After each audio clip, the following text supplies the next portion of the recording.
Good afternoon, morning, evening, wherever you happen to be, and welcome to District 21's Seminar Sunday, our weekly episodic webinar show.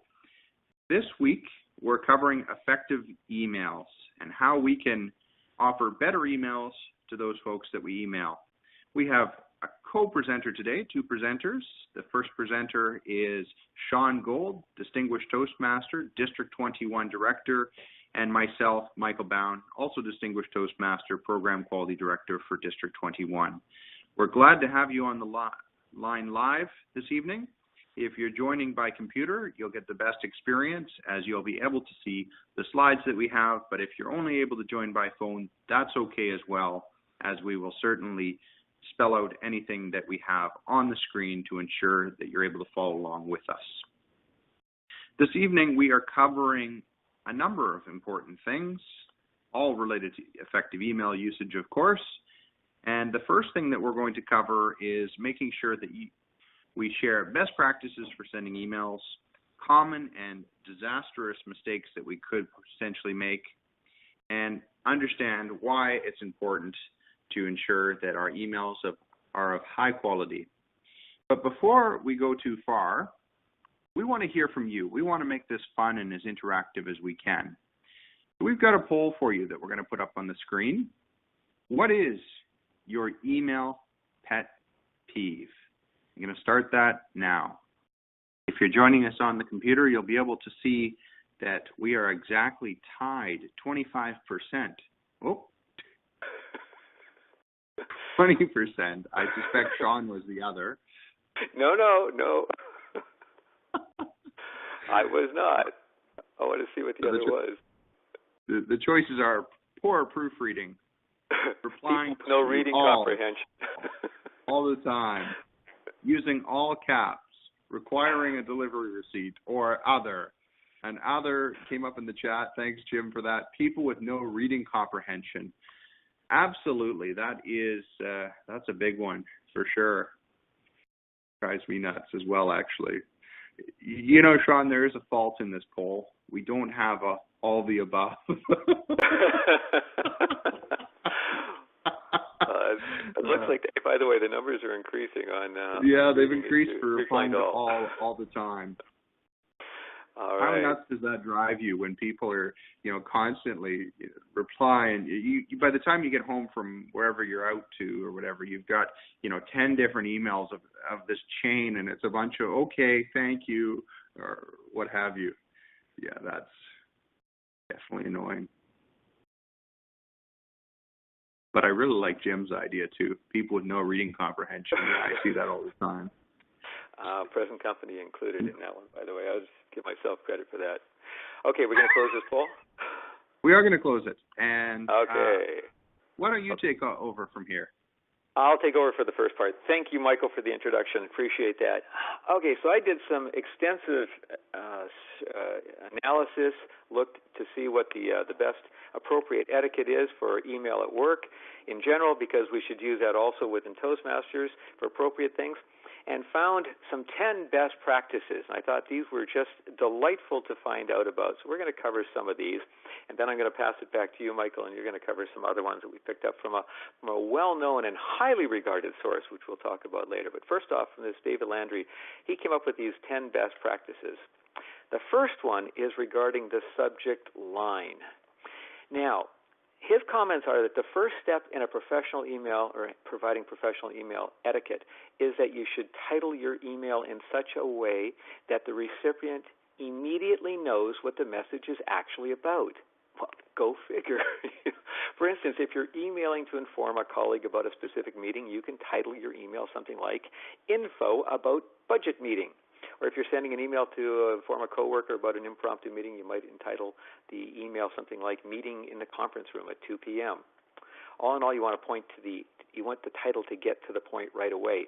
We often miss that, and one of the key things that I'm trying to do in emails going out in an e-blast to most Toastmasters is to include Toastmasters District 21 or something about Toastmasters in the subject line so people know it's coming from us and it's about something to do with the district so that they know the context of it at least, and then there should be a little bit more detail.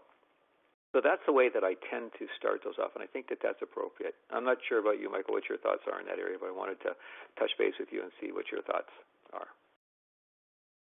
Well, I find that, I'm pretty comfortable with subject lines and being to the point. What I find a little more challenging is where you want to send out a blanket email or perhaps a follow-up email to guests of meetings. How do you title that in a way that essentially says open me without obviously using the subject line, open me? Well, if the message is urgent, I like putting in the term urgent in the subject line. And if it's a reply required, put that in the subject line so that people know that there is something that's expected of them at that point in time, so that they can look at, because I scan my email subject lines all the time, and I sit there and say, well, I'm going to open it up now or later or never, and that, I think it's important to identify if something is urgent or something is important. But if you cry wolf, if you say that everything is important or everything needs to be open or everything needs to have urgent attention, then nothing is really important, and the people will disregard everything you send. So you've got to use it carefully. That's true. A really good point. Let's move on. Second item is the email address. Now, this is something you don't necessarily have a lot of choice on, but when you're crafting an email, if you're going to create a new Gmail account or Hotmail or Yahoo or something that doesn't exist anymore, if you're going to craft an email address, try to think about who you're going to be using that email address for communicating with. So you want to make sure that you have some business sense if you're going to use it for business purposes. So the example that I love, that one on the screen, is harry@email.com or fluffykitten@email.com. That's not saying that Fluffy Kitten is a bad email address, but it may not be appropriate if you're using it for business that has nothing to do with kittens. So it's a very personal one, and it just may not provide the professional image that you want to put forward. So that's why I'm suggesting that you consider having potentially one or two email addresses, and if they're not, it's not that it's going to cost you a lot, although you do have to manage your email, your inbox, to make sure that your email is blended together and you're not losing it. But it would be something to consider if you want to have that professional image. Consider whether your email itself evokes the image you want to portray in the email. Any thoughts on that, Michael? I was just going to mention that when it comes to an email address, I personally find Gmail to be a really effective, email management system or whatever you want to call it. To sign up for a Gmail address is easy, very user-friendly. The only thing that you want to watch with that is, as much as it's free and great, there is a lot of things that will get filtered into spam easily using a Gmail. So if you have a paid domain, like, for example, at shaw.com or TELUS or whatever your network provider happens to be, that avoids some filters as well. So just something to consider, depending on the usage that you want to use that email address for. Gmail can sometimes be king, but it can also be better to have one of the paid domains. Good point. Excellent point. The other upside benefit of using Gmail, if you are so inclined, is that the ability to get the Google Drive and some other components that are there and being able to host a lot of stuff. So you get some free storage capacity for doing things. And I assume that they all provide something additional with it, but that is a handy feature of the Gmail address. But fully understand it and agree. All right. That's the email address. By the way, if anyone has any comments or sidebar conversations that they want to have, you can feel free to chime in along the way. I see the amen to that on one of them. I'm not sure what it was referring to, but go for it. We'll try to follow along. Okay, next up, greetings. Now, greetings is a fun area. We all like to have greetings and appropriate greetings. And, it's tempting to use informal salutations like, hey there, how you doing, when you're emailing associates and colleagues around work. But you should try to use the same professional greetings as you would typically do when you're doing regular business correspondence. When you're doing pen and paper, the old days, when you used to write things or have some things typed up, you wouldn't start it off by saying, hey. You'd probably use something like hello or something a little bit more formal if you wanted to do that.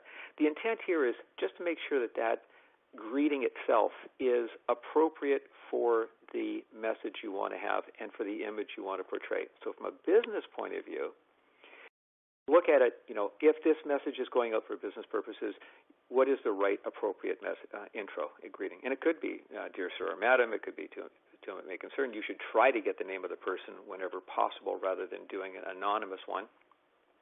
And if you're sending it out to a group of people, again, think about who the audience is and how you can do that appropriately so that you're sending the right greeting. So just think about that. It's not a big deal, but it's the image that you portray when that email goes out and someone first opens it up. That's the image that they're going to see is not only your name and the subject line, but they're also going to see your greeting and how you are interfacing with them. Any thoughts on that? I'm seeing something from Jim again. But what are your thoughts about different communication styles a direct person may launch into their? I'm learning. I'm in my 60s already, and I'm still learning a lot about this. I like to jump to the point very quickly, but different people have different communication styles, and people, generally speaking, do not mind a line, whether it be 5 or 6 words or as many as 10 words, just an opening line saying, long time no see, good to talk to you, or just a quick introduction, and then get to the meat of the matter.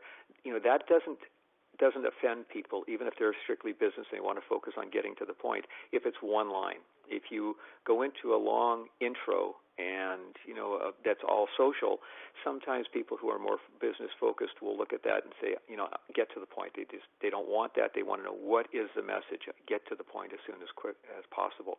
So there is a balance, and I do think that putting in a friendly comment at the beginning is generally safe and not a bad thing to do. If it's people you know. I wouldn't do that for people that you've never met before and you're trying to do an introduction to or to conduct some business. But if it's the people that you know and you've worked with or you interface with, I think a friendly greeting beyond the hello or dear or whatever it would be appropriate to have that in there. I like your comment though, Jim. Appreciate that. Michael, do you want to add anything to that? I was just thinking that it's not necessarily even the communication styles, and I just noticed Jim gave you a thumbs up for that answer. But that was something that I almost go back to thinking the dictionary and how that's evolved over the years, and the English language, how that's evolved over the years. And therefore, these style guides that a lot of organizations use, they change from time to time. And, for example, we're in British Columbia, Canada. Well, a lot of, officially BC is, B.C. But a lot of people have got rid of those dots now and just put BC. So that's become the more common style. And I almost think in some ways that's an email thing for some people as well. They're dropping the greeting, which goes back to the formal pen and paper days. And sometimes they just dive into the topic with somebody they know, and it's just like the acronyms people use in text messages and things like that. I think it's not necessarily that the person's direct. It can also be that's just their personal way that they prefer to communicate, and they want to make things short and easy, so to speak, whereas some people are a little bit more formal. So I just thought I'd note that. That's an excellent point. I do want to know who uses quarterly. Cordially? Does anybody use that anymore? I think I've used it once. A long time ago. Wow. I knew someone who did use it that I worked with, so I might have used it once in retaliation, or in response, I mean. I like your point about that we tend to use shorter messages now. It depends if I'm using my laptop and I've got 2 hands and I can type.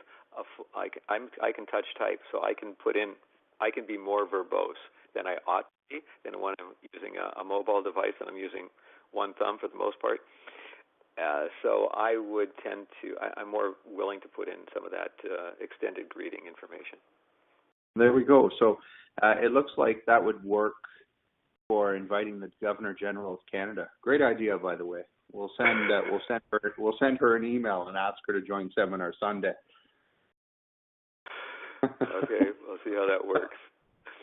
All right, moving along. This is my pet peeve. So this is when you did the poll questions, that was when I answered.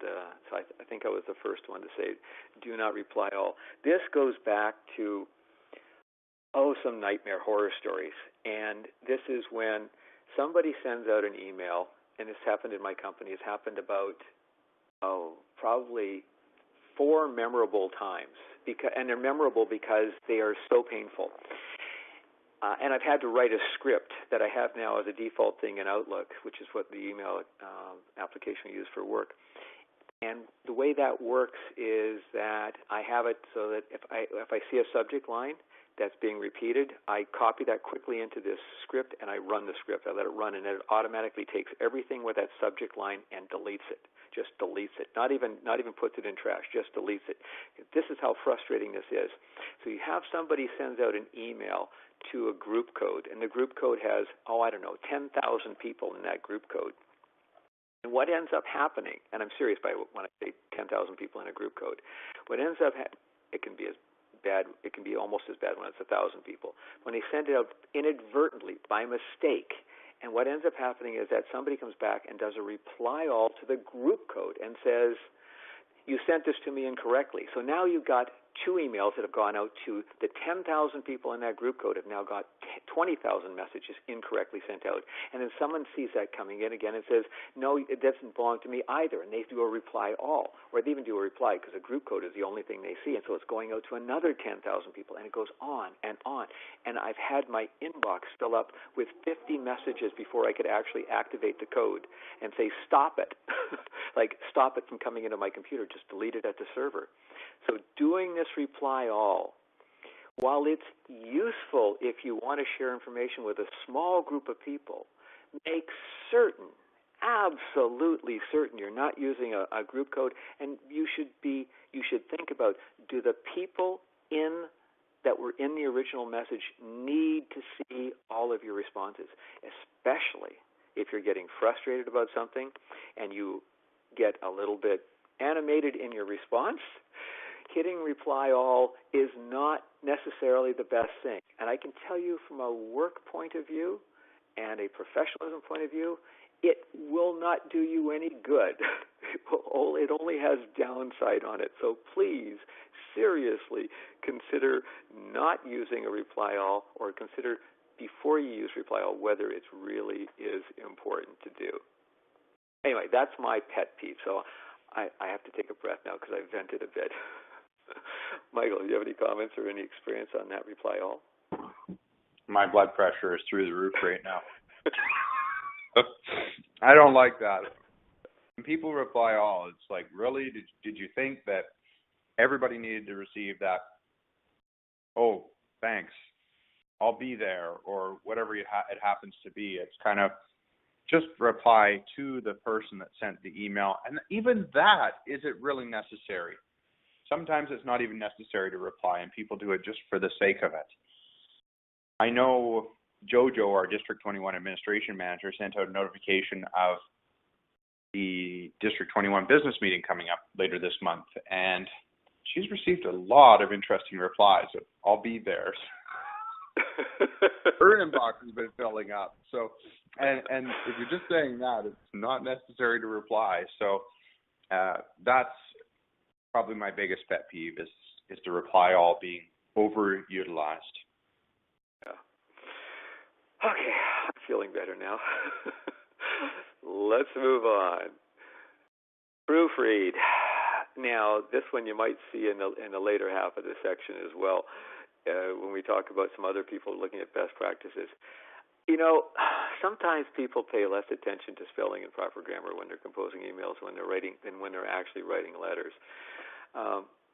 And that's the way business correspondence was traditionally done, is that we actually paid attention to it. But, the truth is that proper spelling and grammar still counts. It does. When I open up an email, I look at it and I say, I don't understand it, or that's incorrect. They're using the wrong it's, or they're using the wrong your.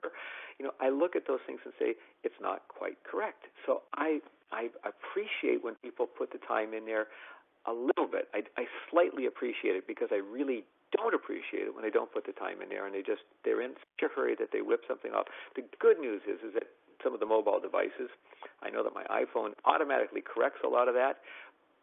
Sometimes it puts in things that I didn't mean to say in the first place, but it usually corrects the basic things like its and yours and other conjunctions that are often misspelled. So I'm happy that it at least does that. We should put some time and effort into the process of making sure that our grammar and, if possible, spelling is correct. Although we do need to watch out for spell check when we're looking at some special names or special terms that we use. I think it's worth it to put it in. It just shows that you care. From a business point of view, from a business focus, if you're composing an email that's intended to get you business or help drive your business positively, putting that little bit of extra effort in is such a good thing to do. Michael, any comments on that? No, I comment about Grammarly. Grammarly, that came up in the chat there, and that's an interesting service that's available to everyone. And I've used it a few times. I don't use it on a regular basis, but if there's something important that you're sending out, there's certainly no harm in throwing it into Grammarly. It understands, the various grammar rules, spelling, etc. So it's going to help make sure that your message is at least grammatically correct. It's a grammarian for you when you write emails. Well, and some of us who know that we need that help, we get that help often in our weekly meetings. Mm-hmm. All right, moving along. Acknowledgement. Now, this is one that I hadn't thought of before, and I do it by default. But I notice that often people don't do it. So there is a business etiquette, whether you're sending an email or whatever, that you respond, that you just sort of acknowledge who you are. It's always just put something at the bottom saying thank you or sincerely or whatever. It's just sorry, this is referring to when you're getting an email. When somebody sends you an email, just to respond back to it. Now we'll get into the closings at the end, but this is specifically looking at when you receive an email, do you respond back and let people know you got it? Now, obviously, if you're copied on something, there's 50 people copied on it. You don't need to have that. But if somebody's sending you a one-on-one email, it's really nice to send back a response and say, "Thank you, got it. I'm digesting it," or something. "I'll get back to you when I get around to it," or whatever. It's just acknowledging that you've got it. So it is a nice thing. I do make a mistake on this one sometimes because I'm in a hurry, and you're deleting emails in a hurry of the ones that are garbage or spam or whatever that are coming into your inbox. But you should be looking at emails and saying, if you're not going to be able to get back to the person within a reasonable amount of time, within a day, that you should respond back and let them know why. And that you did get the email, but you're thinking about it. And even if it's just a thank you, that's a good response. So, and I know that, Michael, I owe you one. For example, there's things that... I was going to say, did you get my email from last week? Or? Yeah, you're right. I forgot you put that rule on to filter me into your junk. Oh, I didn't know that you knew that. Okay. So it is a nice little thing to do, especially if the person's message is heartfelt and you look at it and you say, I know I can't answer this one right away. It would be appropriate to send back a response saying, appreciate that message. I will get back to you in a reasonable amount of time, or I'll try to. Maybe we need to talk one-on-one live, something like that. Okay, that was the acknowledgement side. Moving along. This is a pet peeve of from a long time ago. I don't have this pet peeve anymore because I don't see it happening nearly as much. But it happened so much when my mother, or I don't think my father ever sent emails, but my mother sent emails. It would be this all caps, and we're going, no, you're shouting, you're screaming, please don't do that. I don't know, Michael. Do you see this happening that much anymore? Not really. I think people are a lot better at it in general. There's the odd person here or there, but most of the time they're north of 80 or something when they're trying to write the email, and you kind of give them you accept it just because they're 80 plus and they're having enough trouble using a computer, yet alone figuring where the caps lock is. But the only other time I see it really is when somebody's angry. Really so it's intentional at that point in time. It's intentional at that point in time, but I don't see it often used innocently, other than those folks that are, like I said, elderly. And I don't get a lot of emails from them to begin with. Okay, I'm wondering if there's anyone in the audience who's listening in has seen that. You can throw a thumbs up or a thumbs down if you see that happening, or if you want to. And if you're north of 80, I don't have anything against you, just to be clear. Unless, of course, you're sending all caps lock. Okay, Alexis, got that. I just can't stop. When I feel like using all caps, I just can't stop typing. Yeah, got that. Delete draft. I just stopped typing. Thanks, Jim. Draft. Oh, there you go. I figure you just can't stop typing. All right. Let's see now. What have we got coming up next? Oh, right. Yeah. Let's get to attachments. Now, there's pros and cons of attachments. I love attachments. I think attachments are a powerful, powerful tool. And you have to be careful about them because they can be big and overwhelming, especially images. Sometimes some applications I use, what's it called?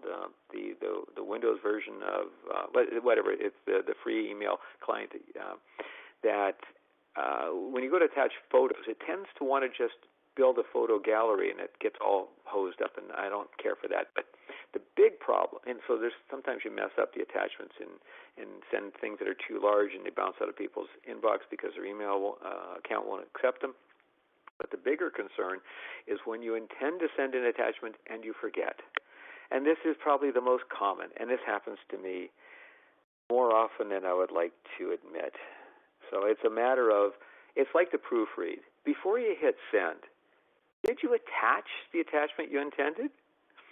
I do like Outlook, because Outlook, my work Outlook account is really nice. It says, it reminds me if I don't have a subject line, and if anywhere in the message it has attached is or something, if the word attached or included or enclosed, I think any of those words, it will prevent you from sending the email without having to acknowledge that you've intentionally not made an attachment.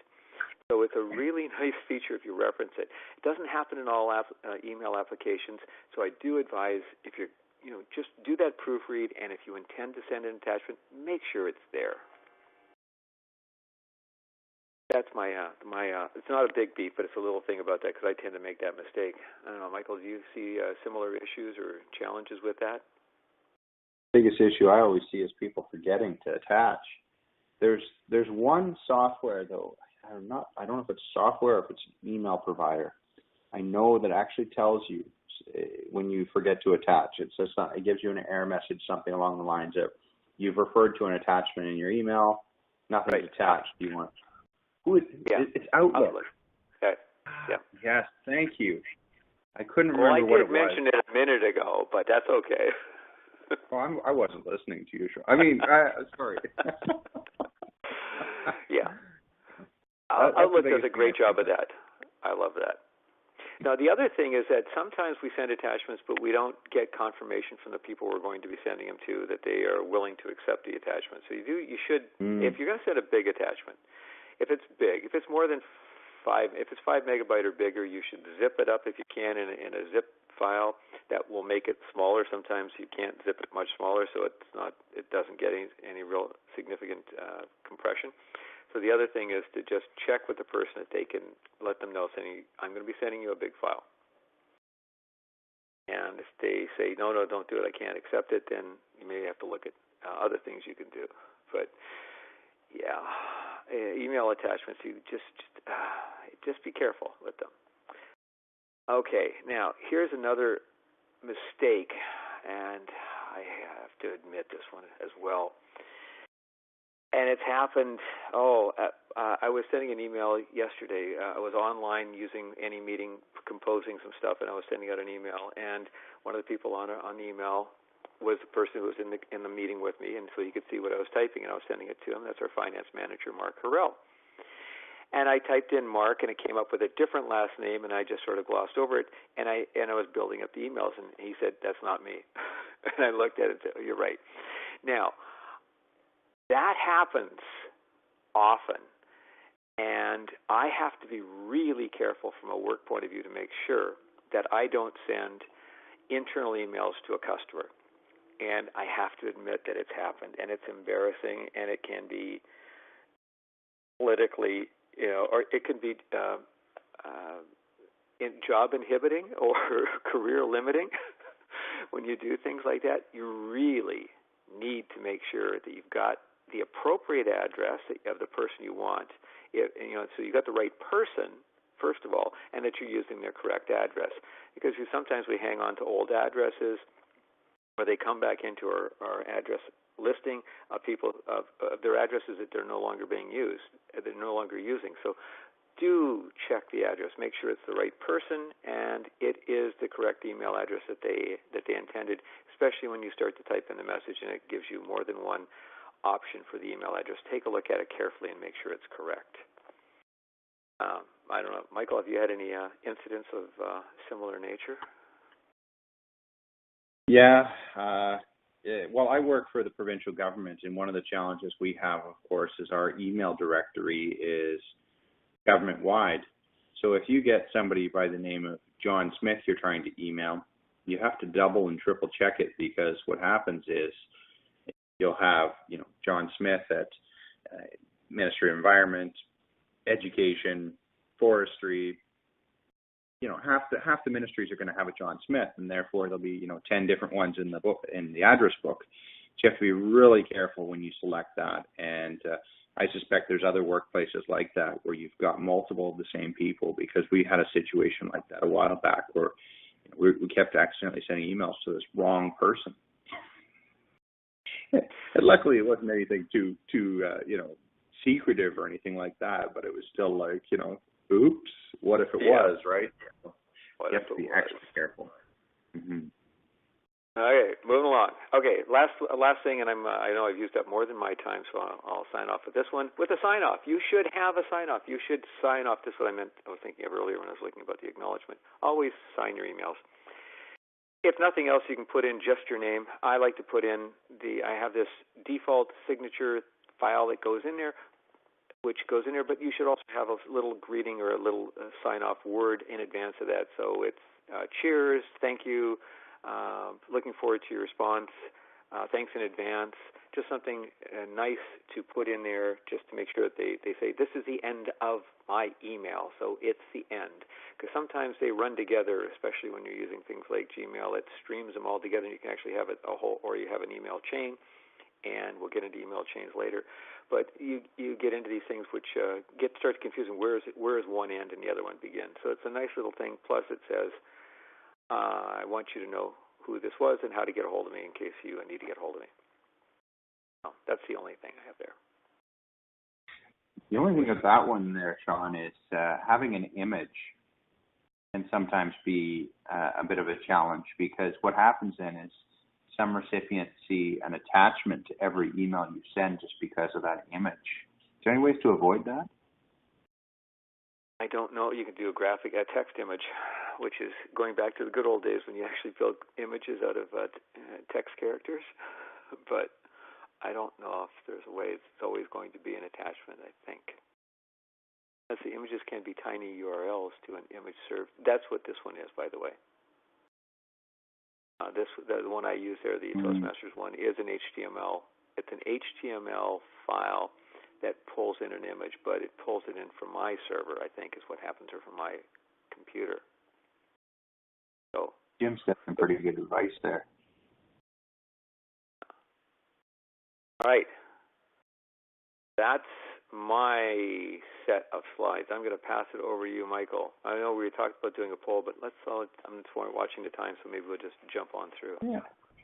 Sure. Yeah, I'm happy to carry on through. So, 10 commandments of email etiquette. So, Margaret Page, the second vice president of Toastmasters International, has also published a email etiquette list.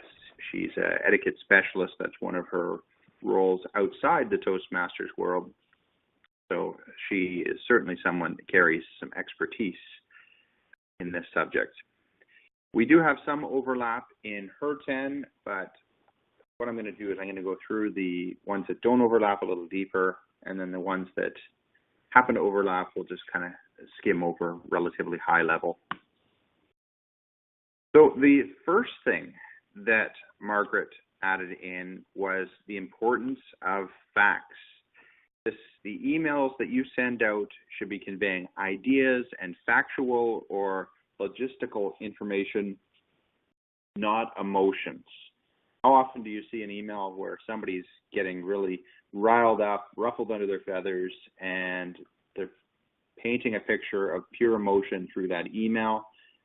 Not necessarily the way to do it. It's much better in those cases to do a one-on-one meeting or telephone conversation rather than putting it in an email. The sound, tone, timbre, and quality of your voice will help to better communicate your message and avoid further misunderstandings, which can just escalate the situation rather than move towards de-escalating. I suspect many people, myself included, I'm sure, are guilty of doing this. Don, do you have any thoughts on this?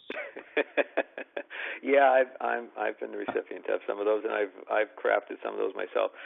She's absolutely correct that when you write something out, people can misinterpret it. I mean,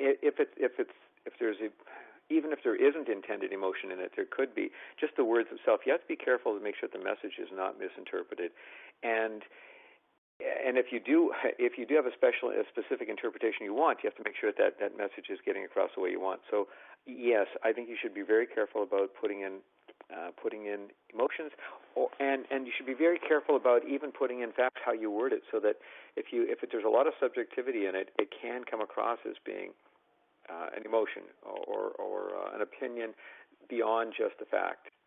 So yeah, I think you do need to be careful, and I've done that and been a recipient of it, so I recognize it. Sometimes I just ignore it, but if I'm the one who caused it, it's hard to ignore it because it usually comes back. So be careful. Yeah, absolutely.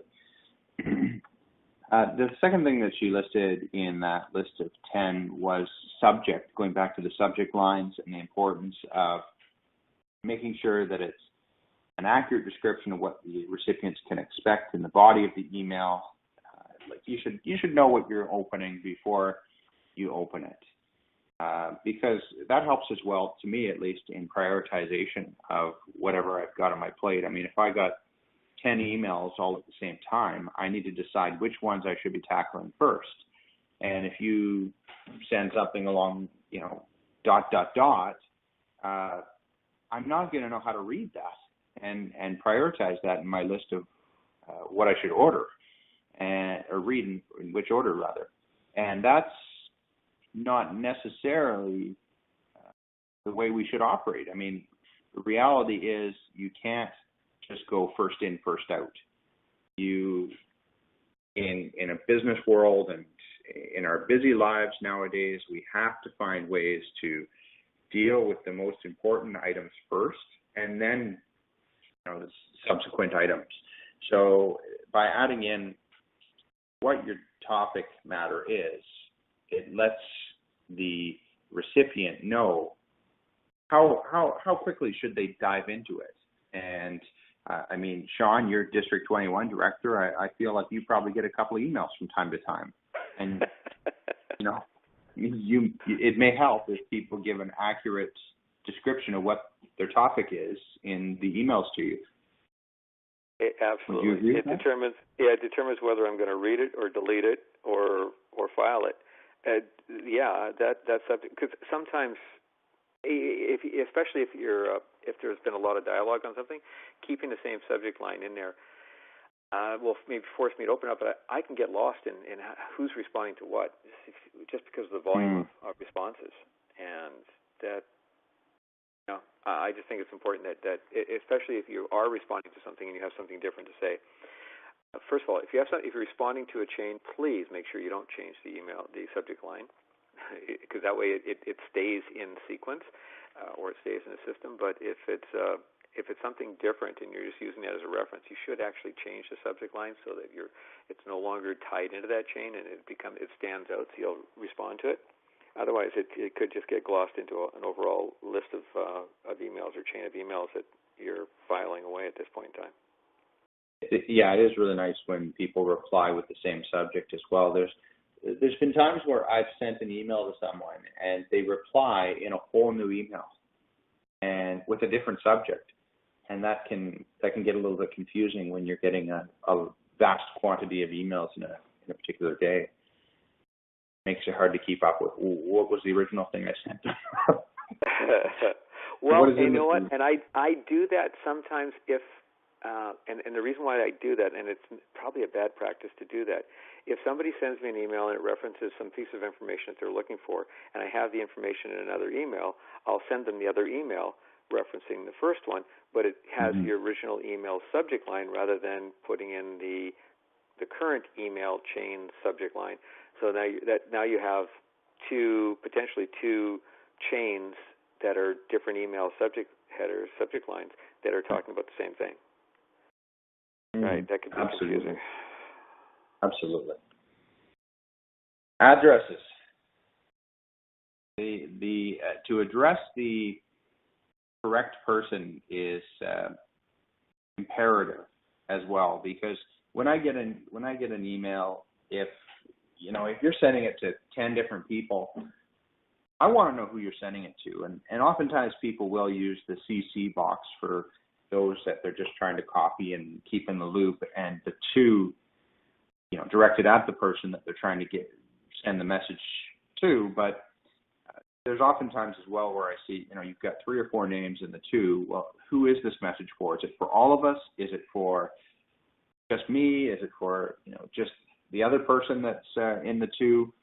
And adding in, who you're addressing it to helps clarify that.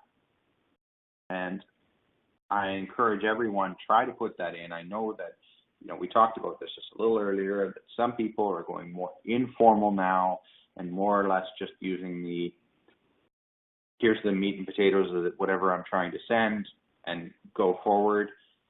But I encourage you, especially if it's somewhat formal, make sure you've got that at the top of the message, because, like an example that Margaret put in her story, for example, is she received a personal email that was a love note, and it made her blush. Well, she was halfway through it before she realized it wasn't meant for her. And that's changed the way that she's, of course, sent her emails, and she's made sure the intended recipient their name is right at the top and it's clear. One exception I see to this, and I really appreciate, this is one of the, Toastmasters International gets a lot of flack sometimes for the ways they communicate. But what they do is when they send out an email blast, at the bottom of the email blast, they always say who they've sent this to. And I really appreciate that, because sometimes you don't know, did that go to all members? Did that go to just the district core leadership team? Did it go to, the board of directors? Who received this? And they're very clear about that. And it's at the bottom, which of course flies in the face of this. But if it's an email blast, you know that it's gone out to a group of people. And one of the things I find is occasionally there's been an email blast that goes out to all club officers, for example, in District 21. And the club presidents have this perception that maybe only they received it. So then they're forwarding it on to the other club officers who have already received it. So having it at the top is ideal, but in cases where it's an email blast, you could throw it into the bottom and just, FYI, these are the people that received this email. Thoughts on that, Sean? Yeah, I think I just sent one today. But I thought I said to all club officers, but maybe I didn't. That's an important thing. I think that the other point I wanted to make is that we often send out an email. You mentioned earlier with 3 or 4 people in the to, and if you're asking someone to do something and you don't make it clear, then nobody's going to do it, or everyone's going to do it. You're going to have confusion. So put down in the to who the message is to. You can copy as many people as you feel is appropriate to copy, or blind copy as many people as you feel is appropriate to blind copy. But make sure that the person in the to is the one that you want it to go to, and that you want them to do it. If not, if there's multiple people and you have multiple tasks, break it out in the email and say, Bob, you got to do this, and Michael, you got to do this, and Sean, you got to do this, and Jim, we got one for you too. You got to do this. So these are your tasks that you need to do, and just break it out in email so that there's no confusion about who's doing what and who's being expected to do what. But if you don't have anyone in the email that's expected to do something, they really shouldn't be in the to. They can be in the copy, but you shouldn't put them in the to if they're not expected to do something as a result of the email. If you're just providing it for their information, they should be copied on it. It's a good one. This is an important one. Absolutely. So important, making sure that people know that this email is for you or isn't for you. Next up is the beautiful blind copy. And this is something that I see as used for 2 reasons. Number one is if you're trying to copy somebody in without the recipient knowing, or more popularly used in cases where you're sending out an email to a large group of people and you're either trying to avoid sharing of email addresses, or you're avoiding the reply all that people like to do, because, of course, if it's a blind copy, then people can't reply all. So that is a great feature to be able to use. I love it for almost everything, really. I use it frequently when sending to groups. I don't often use it in a secretive manner, but I certainly try to use it when sending to, for example, let's say I was going to send an email to, a whole bunch of club presidents, and I wasn't going to use an email blast formally. I would certainly use the blind copy, though, to make sure the club presidents didn't reply all and get each other's email addresses and kind of breach their privacy. How do you find this, John? To me, it is the primary function is a privacy issue. I mean, we've had a lot of clubs and a lot of people let us know, don't send it to everybody, or we don't want our email addresses being made visible to other people, especially if it's a corporate club. So there's a lot of issues with that. So we want to make certain that we're using it from a privacy point of view. I like the idea of doing it so that you don't get the reply all. I hadn't used it for that purpose. Mm-hmm. I like that. Yeah, it's really nice in that sense. Okay, so that's blind copy, and the next one is breaking the chain. So there's a saying here that Margaret added in: "Thou shall never, ever forward a chain letter that states, if you do or don't do something within a certain time, your life will forever be changed." Hopefully everybody can relate with that. I have seen so many of the less emails now. It used to be emails all the time, forward this or do this, and it's going to change. You're going to win $1 million if you do this. You'll be added into a draw. And you see that more on Facebook now, but it used to be a big email thing. It's great to create change for someone, but not using threats. And if you really must send a letter to others, remove threatening language. If you don't, you're going to be excommunicated from the Hall of Good Manners, and just it goes back to what we were talking about earlier, keeping it professional and factual and those types of things, not threatening in nature and adding emotions in. Same thing as far as I'm concerned. No threats, no emotions. Just stick to the facts, and if people think that your message is good, they're going to share it themselves. Any thoughts on that, sir? Yeah, I'm not seeing a lot on the emails anymore as well, thank goodness. It is Facebook where you see, if you love your daughter, or if you have a wonderful daughter or a wonderful son or a wonderful whatever grandchildren, then share this. No, don't. Mm-hmm. Please don't. I appreciate that you love your child, but they're just trying to get more likes and more people sharing what they're doing, and it just generates it's an endless cycle. Yeah. So no, don't. Absolutely. Delivery receipts. It's another thing that luckily I'm not seeing a lot of anymore, but really it should only be used when it's imperative that you know if the intended recipient received it. You don't create this just for every email you send out. It just drives people nuts, to be quite frank. I mean, I certainly don't like when there's a delivery receipt unless, it's some sort of urgent thing. Any comments on that? Well, here's an interesting thing, because from a work point of view, we use, maybe the way that we have Outlook set up, we use delivery receipts more frequently than I rarely use it for personal or for Toastmaster stuff, but mostly for work. And I don't get anything that says that I have to acknowledge anything, or when somebody has done that to me, they're getting an immediate response back, and I think I've got it programmed that way that I don't have to do anything. I don't get an extra email saying that a delivery receipt was requested or read receipt was requested. So it's transparent, but I use it so that I know that that person got it and that it's taken care of. And I use it sparingly. I don't use it all the time, but if it is something that's urgent, I make sure that I do use the delivery receipt or the read receipt. The read receipt. I actually don't use delivery or do the read receipt. But as I said, I rarely do it for Toastmasters and almost never for other personal. Mm-hmm. Jim's mentioned when people aren't. Yeah. Oh, you got it. Yeah. I was just going to say when people aren't engaging, and he needs to determine who he needs to follow up with using read receipts. That's a good point. I've never thought of using it that way, but that's certainly an interesting way to utilize the tool.